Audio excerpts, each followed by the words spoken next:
Hey everybody, and welcome back to Timeless. I've had a bunch of best of one gamers in my comments asking if we could do best of one from time to time, and I'm not a best of one expert, but sure, let's go ahead and try best of one today at least. I have an idea for how to make the Boros energy deck, the Luris version, even faster, and I think best of one is a great place to try that out.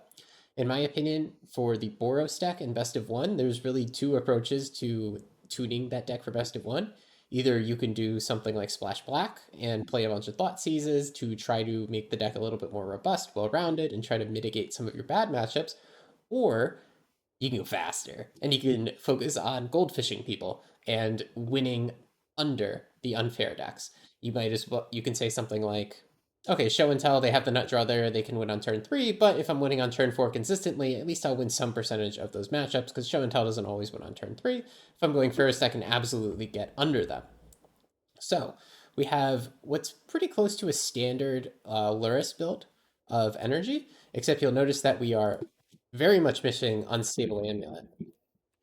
And Unstable Amulet is a very good card in the deck that serves a very important purpose.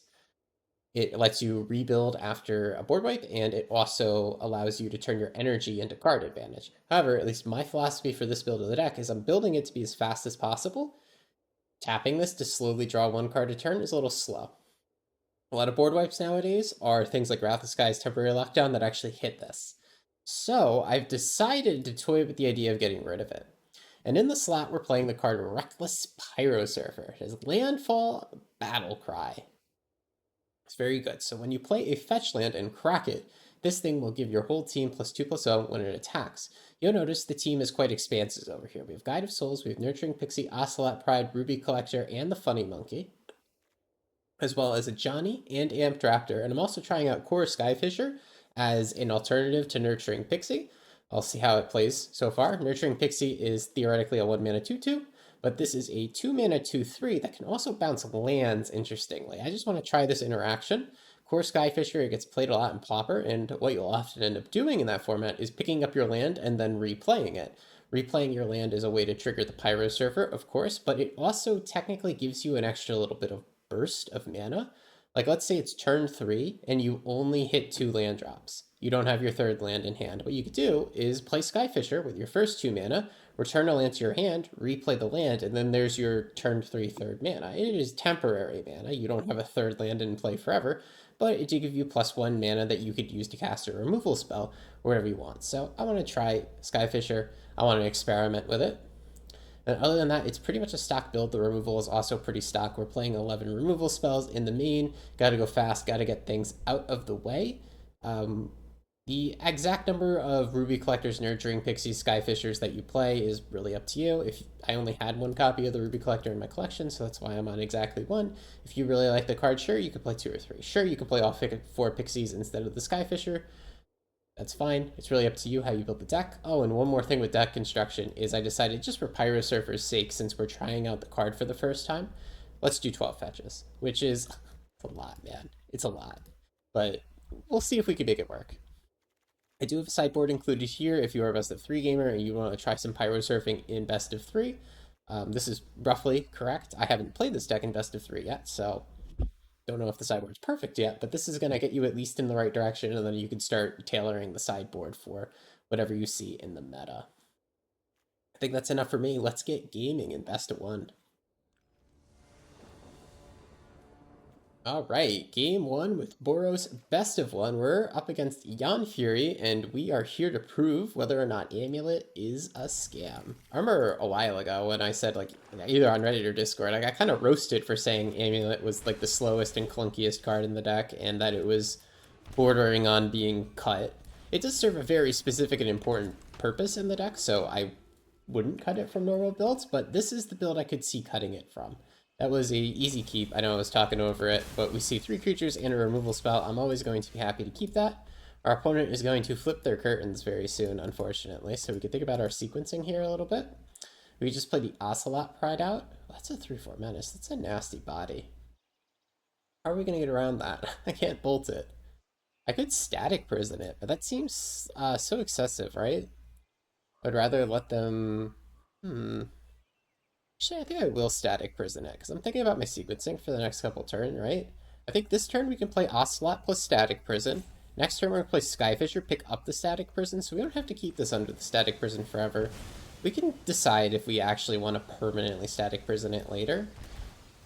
And I'm sure against a mono-black deck that's playing Concealing Curtains and Shieldred's Edict, we're going to be pretty firmly on the beatdown here, so we can shock ourselves really hard with the mana. And try to take it as an aggressive of a slant to this game as possible. Okay, our opponent is Burglar Rat Gaming, as they say. Never did I think we would play against a Burglar Rat Gamer, but we're here. Alright, so let's go ahead and tackle our Ocelot Pride.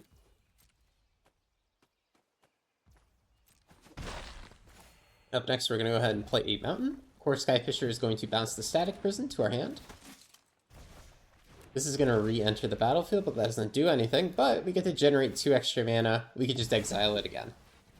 Seems pretty good.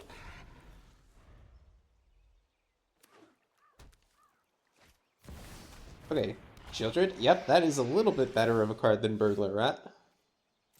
Ah, now I wish I could put Shieldred under the prison. Oop, never mind. I think we got bailed out.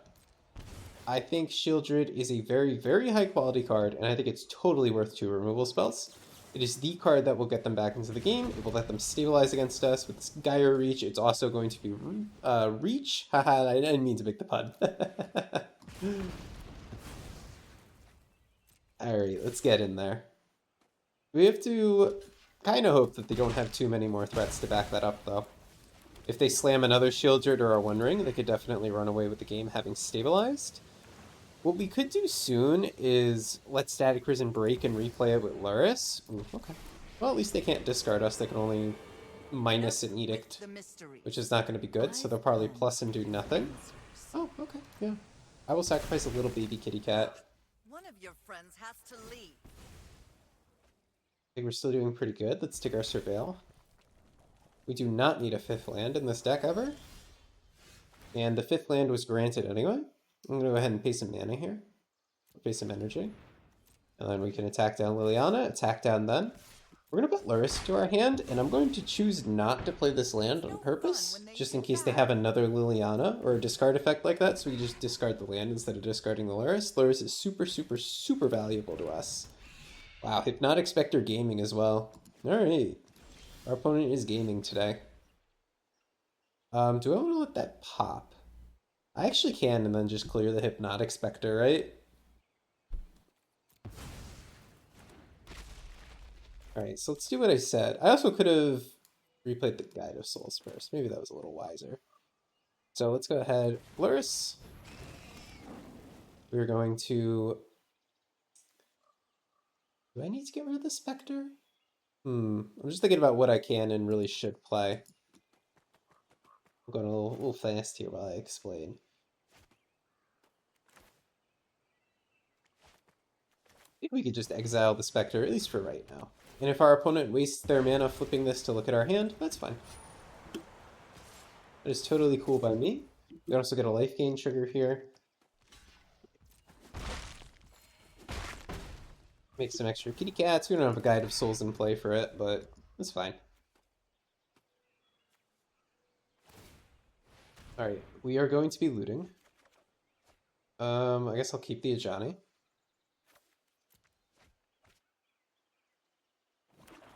And then they can flip their curtains. That's fine. You get to take the Ajani.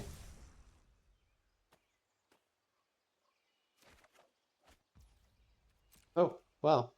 It's Christmas, isn't it?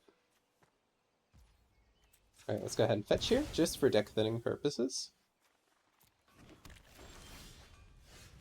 And then now, ooh, so we have an interesting choice. We can play a Johnny from the graveyard, get the guaranteed flip, like that. Do a Johnny from graveyard, a Johnny from hand. I will prove my worth to my pride. Nothing can break our bond. Red permanent. Alright, cool. Alright, cool. That was a good first game. Alright, game 2 of Best of 1 Gaming. We're going to be on the draw against Big Daddy Sauce. Will we see more Burglar Rat gaming? I wonder. I see multiple removal spells and some nice threats on the draw. I keep I'm going to go ahead and play the Ragavan here with the understanding that it's almost definitely going to die, but if it dies, it is going to be doing its duty. And I think the next 2 turns we're just going to fetch basics here, just to minimize the life loss, because we're probably against burn or mono red. Either way, painful, painful. So we're probably against mono red gaming. I think we're going to go ahead and play the Ajani out. We could instead maybe just do a Ruby Collector, hold up a removal spell. But there's nothing great to remove right now. So we'll just chill. Ajani probably is getting shot here. And then we trade the token for their 2/2 off of Kamano. Honestly, in this matchup, we just need to survive their early aggressive draw. And if they're not going to knock our life total too low in the first few turns, then I think we're totally okay to take over the game late. There's Static Discharge. They are burn decks. We can't take forever. So let's go ahead and flood the board in the spirit of we can't take forever. Here's another Ajani. And here's a Ruby Collector. To the hunt. So if they do have no more interaction, we get a Ruby, which is sweet. And then we could think about flipping our own Ajani, but that's a little bit greedy in my opinion. Okay, well, best of 1 gaming, I guess is what you get sometimes. And yep, that's what I said before. Just use our threats, make our opponent use removal spells on them, and they will run out of gas and we'll overwhelm them eventually.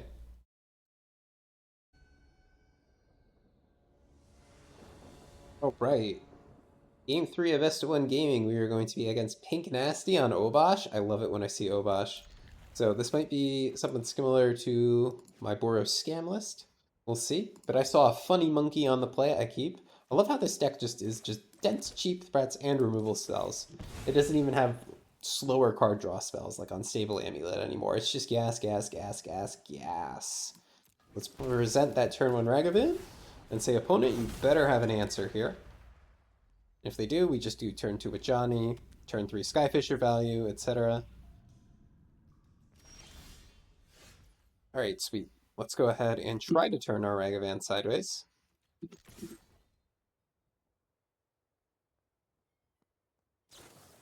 Alright, it will be bolted.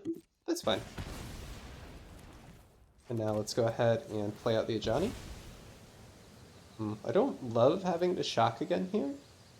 But if I get a basic mountain, we might need to white double spell at some point in the future with a lot of white cards in our hand. So we might get punished for that. So I will shock again. Let's play Ajani. Where shall we hunt today? And then we'll think about what we want to do on turn 3 based on what they do and what we draw.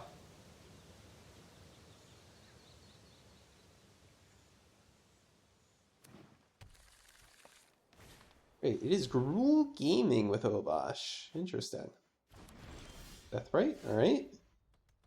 Okay, here I think it seems pretty straightforward. I think we could do Guide of Souls into the core Skyfisher. Let's go to combat first, though. And what we could maybe do is we can pull our Ajani back to hand for value. Value. I also could have flipped Ajani while they were tapped out, but I don't absolutely love the idea of flipping Ajani without a good old red permanent in play. Oh, okay. That's what I get for not being able to fetch a basic. Okay, I think we could still win from here. Shame that Ajani went back to our hand. But we have a removal spell. I think we're okay.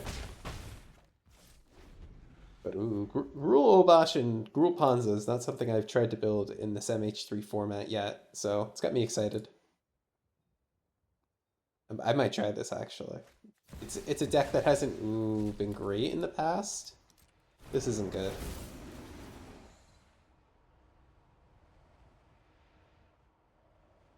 Alright, goodbye. We're on the Skyfisher beats for the time being. We do have a lot of red creatures in our deck that we could draw to get out of this. We could draw the Amp Raptor, the Pyrosurfer, Ragavan. The whole point of this deck was to play Pyrosurfer, and he hasn't shown up yet, so hopefully he does pretty soon.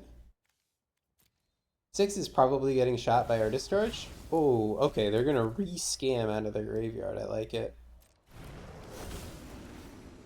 Honestly, it's the right play. This is the one card that's keeping me in it. And I think we should take out this 6. This 6 is a bit too strong.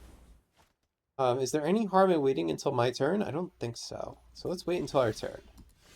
Ooh, our boy. So that's a playable threat. That's another very nice playable threat. Okay. He drew the best possible cards. I'm pogging.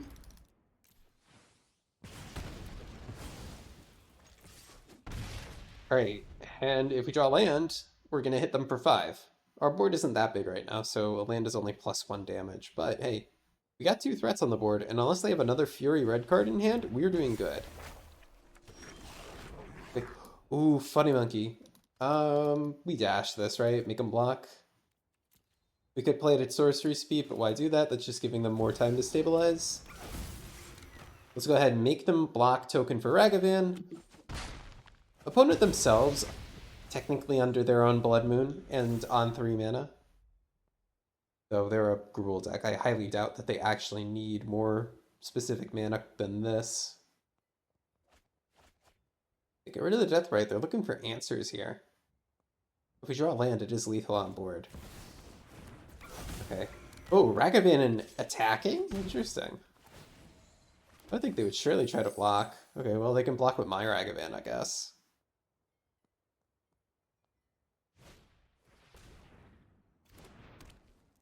Okay, oh, okay, so they are Jund. Jundobash? Cool.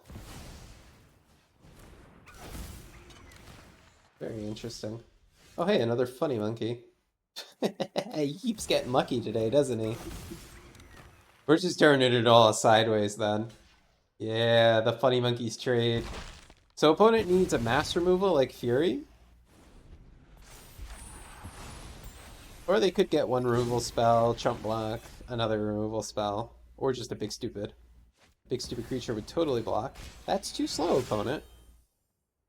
That's not until your next turn. Oh, we did it! We won. Cool. I thought we were screwed when we got scammed.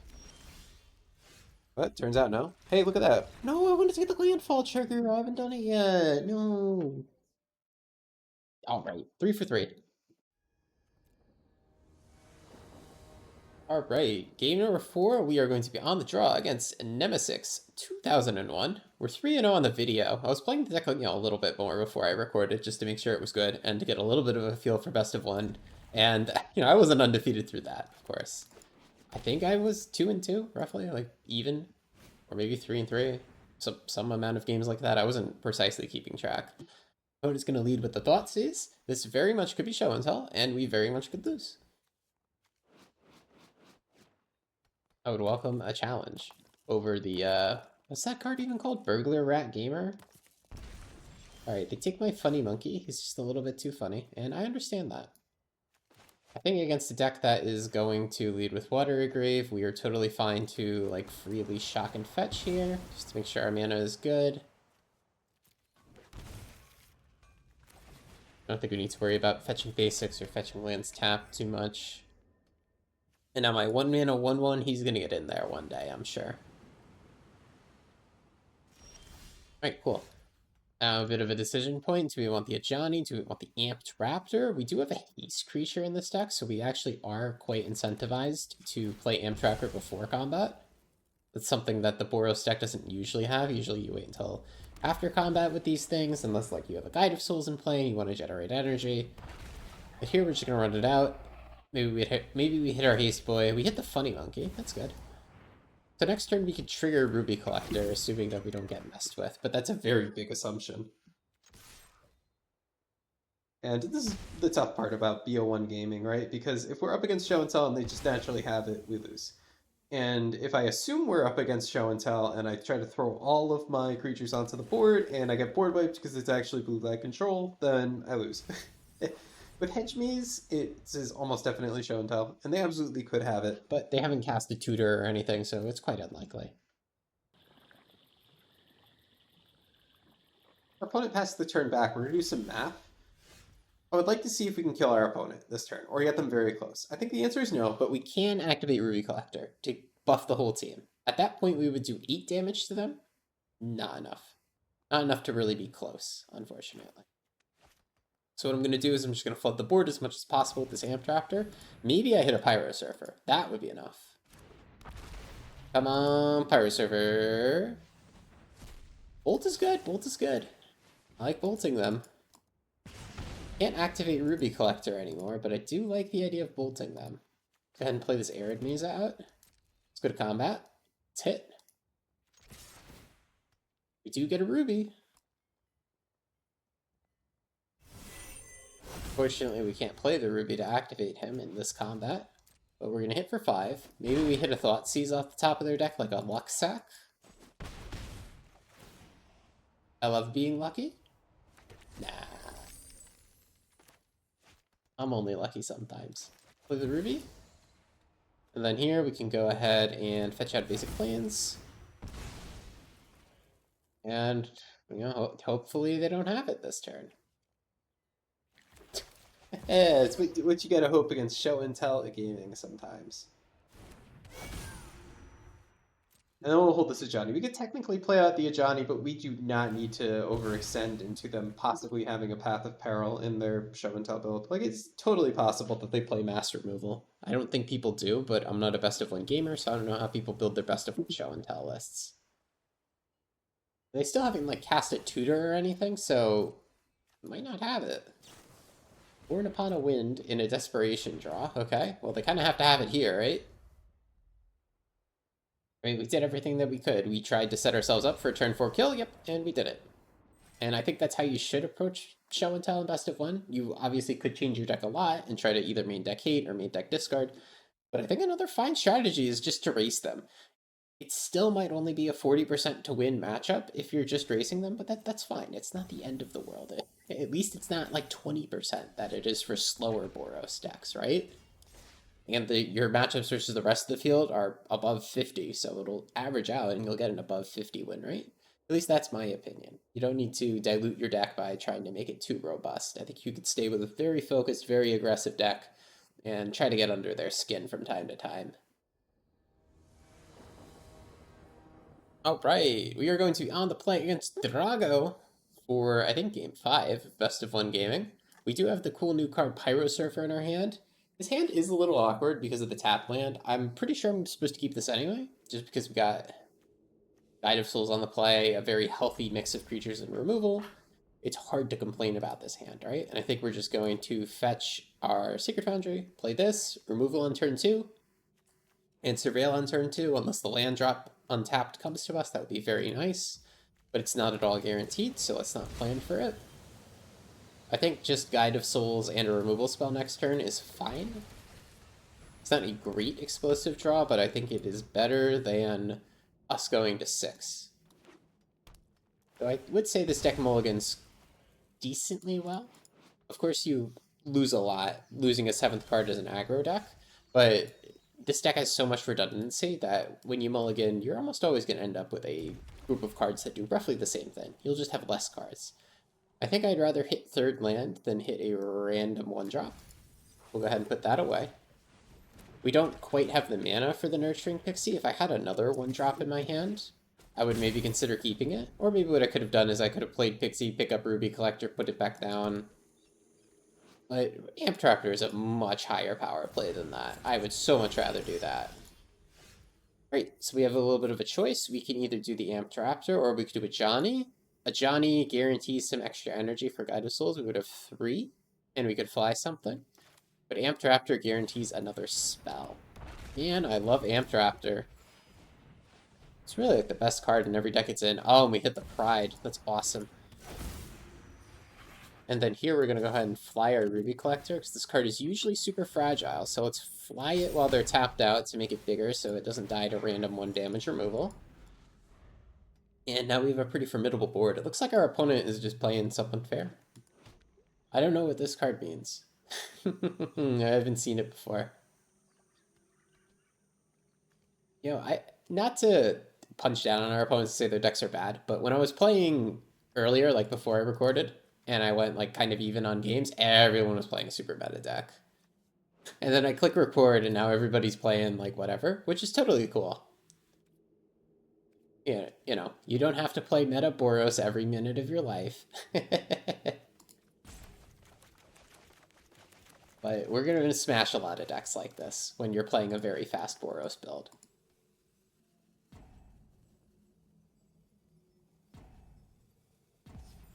Alright, it appears that our opponent might or may not have given up on life. Sometimes I feel like that too.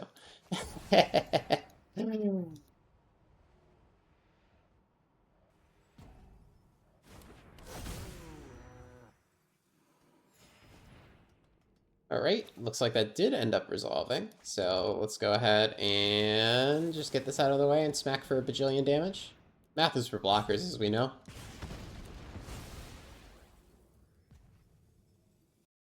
To be honest, I'm I'm kind of assuming this game is it's over. Okay. I have acquired map tokens. I will treasure them. Right. Go ahead and fly our most useless little creature. We will take a ruby. We will crack a map token. I don't think their deck could ever be like a control deck playing Wrath of God, right? I'm like totally not playing around it. I'm just assuming that they're on the rare binder pile. Alright, I'd like to cast my ruby, dear opponent, and then I would like to do just a quick little exploration. Just exploring real fast. Lightning fast explore.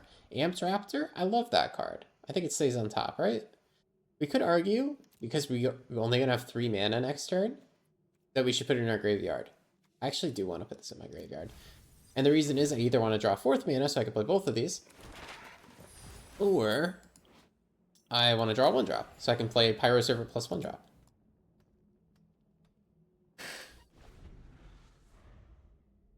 Alright, how we feeling, opponent? You got that board wipe? Holy shit, they do. Alright, here we are against the Selesnya control gamers. You know, you learn something about Magic every day, but we can pyrosurf them pretty aggressively here. Having access to a haster in this deck is actually like really nice. It's something that I miss from the other versions. Like the other version, yes, it plays the most efficient threats in the game, but other than dashing Ragavan, it does not have a way to immediately haste after a board wipe. So this card's really sweet. Alright, how are we feeling, opponent? We alright? Everything doing alright over there? Alright, looks like we are okay over there. Go ahead and play in a Johnny. I just want to make some extra energy so I can have Guide of Soul pump itself in case a removal spell comes through onto the Pyrosurfer. Aha! We shall be waiting a turn. I will prove my worth to my pride. In fact, oh right, I can't cast a spell. I was going to say, you know what I'm going to do? I'm going to bounce my Ajani back to my hand with my Pixie. That's okay. Let's go ahead and explore really quick. I don't think we need a removal spell here against green-white control. Oh, maybe like a Turbo Fog build with Orm's Chant plus like Fog. You know, the actual fog called Fog that is green. The heck is this? Okay, yeah. I can pay 2 for my Pyrosurfer to attack.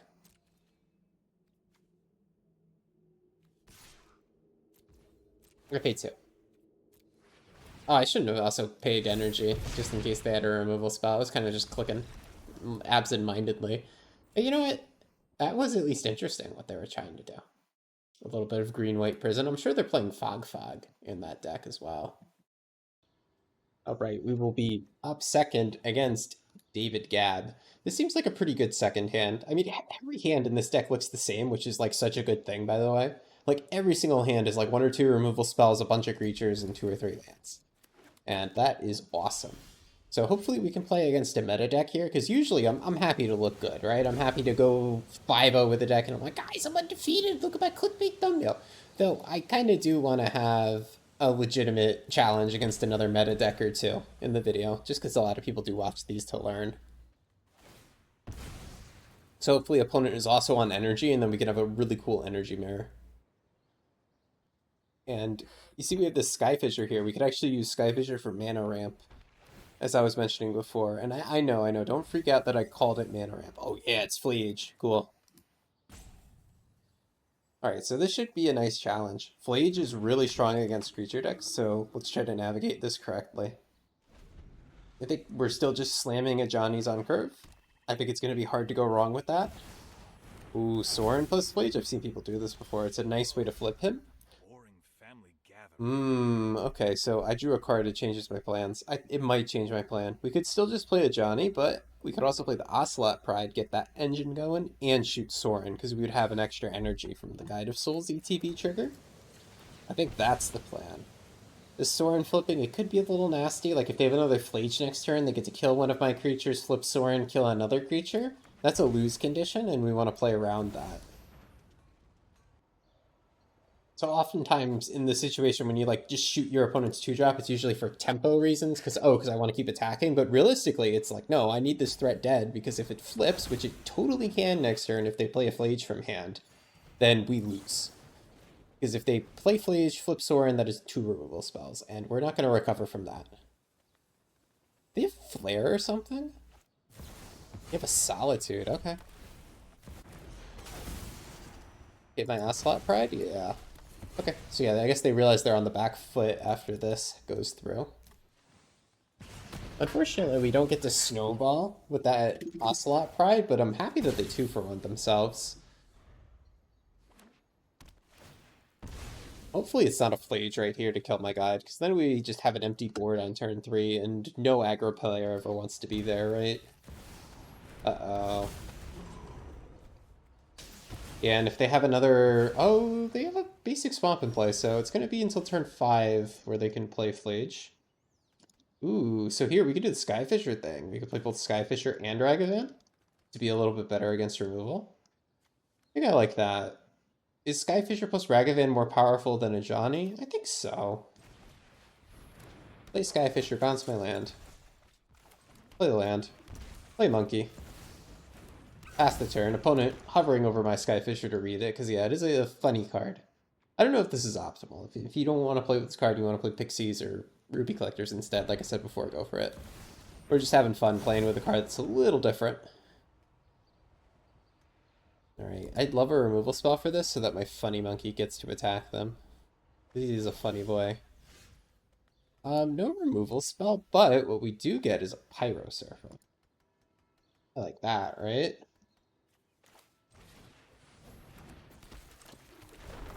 Alright, I don't think I'm going to crack this yet, because my opponent's probably blocking here.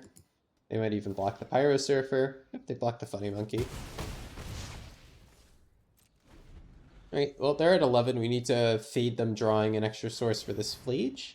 They drew Fable, which they can turn into mana, and extra cards in graveyard, so it's not looking good for the home team. Now we have to think, do we want to use this Mesa for a Surveil right now, or do we want to use it for 1 extra damage?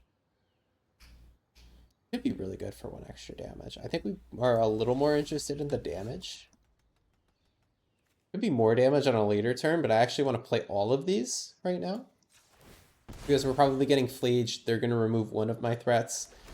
So if they're going to remove my Skyfisher, I want Guide of Souls and a Johnny to stay in play. And I want to have energy so that I can hopefully get some reach in. This is tough. I think we're in a losing position here, but we still have a chance. Battlecry goes through, so we get 5 damage. Maybe 3 if they decide to trade. They will decide to trade. Okay, so they're not guaranteed Flage mana at all. But they do get a loot for it. Okay, they will pick nothing because they have a fetch land, of course. They can Flage right away. They can either hit the Skyfisher or the Guide.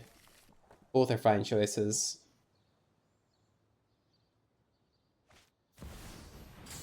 Yeah, Flage is going to be so tough to beat. I don't want to say impossible to beat, but oof, it's going to be tough.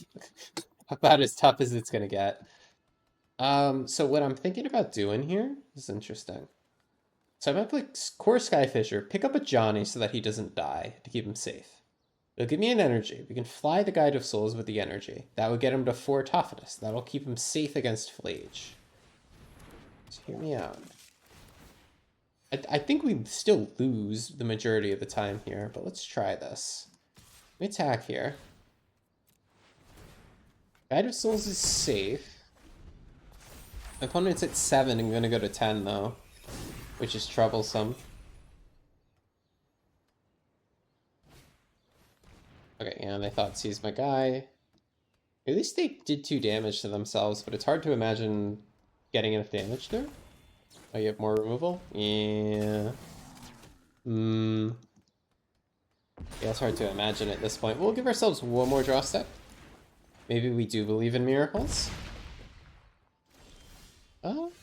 Yeah, we don't have enough energy to do something meaningful for that. With that, we could shoot the Kiki Jiki, but then we just lose to Flage attacking us, gaining more life. Alright, let's go ahead and do one more game for the video.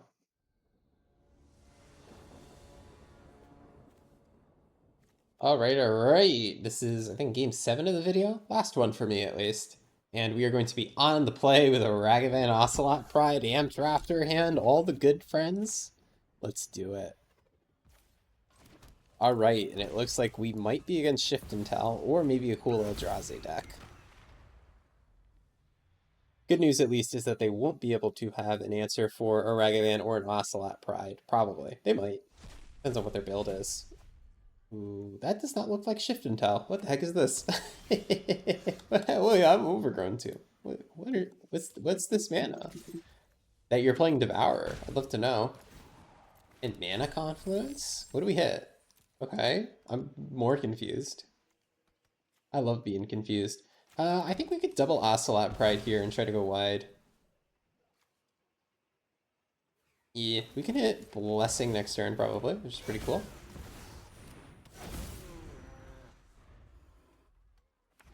What are you playing? I have no clue. Maybe you're an unfair deck and you're using that just like serum powder, but I don't get that, man. Let's go ahead and attack with all of our funny kitties and our funny monkeys. Okay, yeah, funny Eldrazi deck, you got it. I hear ya. And that is going to be Blessing. 8 out of 10 at least. Oh no, 9 out of 10. Okay, yeah, so let's just go to end of turn. We're gonna get a few extra treasures here, which is nice. Double Ocelot Pride is so stupid. Alright, so our opponent has this turn to win. They don't do it. They were probably a Channel Eldrazi deck. Okay, you know, that was too short. One more game. Alright, we are going to be on the draw against a BOS Pinball. And seems like a pretty decent hand. Got the fair mix of aggressive creatures and removal. Right, and it looks like just a classic turn 1 Guide of Souls gaming coming through. Next turn we can think about what we want to do with our mana. We can just play Pixie, pick up the Guide of Souls, put it right back down. We can play Pyrosurfer and turn them sideways. We can do removal. I have no clue what my opponent could possibly be on. And if they're not going to do anything, I think I'll just play Pyrosurfer and turn it sideways. Ooh, the Ruby Collector. Am I supposed to play Ruby Collector and play Pixie? I think what we could do is we could play the Ruby Collector and then just pick it up with the Pixie. Or, you know what? I think we're not going to pick anything up with the Pixie because our opponent's not a Bowmaster deck, of course. So we can just play a 1-1, play a 1-1. We'll decline here, and then next turn when we attack with the Pyrosurfer, we'll get our Ruby.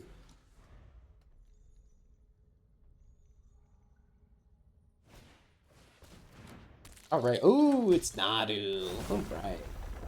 Nadu gaming, as they say.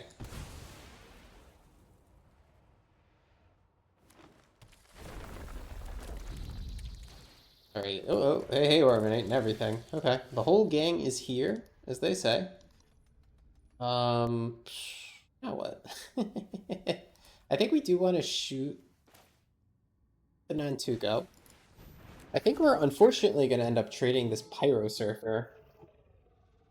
What do I want to do here? Getting a Battle Cry. We might turn everything sideways here, which is a little unfortunate. We're going to lose some creatures. But we're at least getting for some damage in the meantime. Give me 1 here. I don't love the idea of losing my creatures, but I don't get my Mox ever if I don't attack. I care about the Mox? It'll help me with Laris, I guess. Yeah, we can always just replay these things from the graveyard. Let's see if we can max our damage here. Get some Battlecry triggers.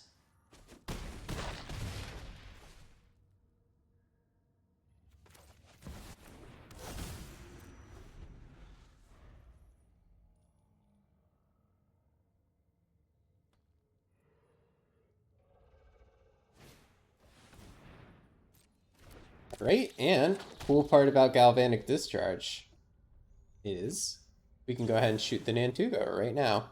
I'm going to shoot it in combat just in case that they have a land to play. I don't want them getting another landfall trigger. Yeah, they're probably wondering about the timing. I do want to shoot this ASAP while we are in combat and they can't play a land drop. Maybe they have a defensive spell here. I can totally imagine an Nadu deck playing one. Oh, or they could be courting. What are you doing? Yeah, courting for 1. Okay. What you got there? Another Might? Oh, Sylvan Safekeeper. Yeah.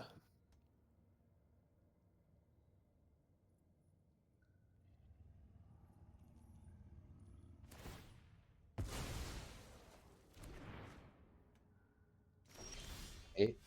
Oh, I think we are good to get attacking. So what I'm thinking about doing here actually is we can do, of course, Skyfisher, pick up the land. Ah, this is why I put Skyfisher in the deck. Look, we're doing it. Pick up the land. Go back the land. Battle cry. Go to combat. Sideways. And here I think we just put Luris into hand rather than activating the Ruby Collector. Think. Well, I mean, if my opponent's not blocking anything, I think it's pretty nice to be able to do this, right? And now my opponent is pretty much dead. I think what we're going to do is we're going to Static Prison land Tuco after combat. They can totally go down to 1 land and play if they want to. Be my guest.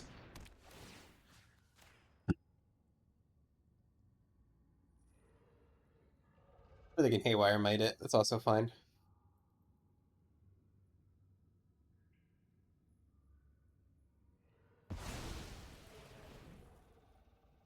Wait to make the decision. It's fine.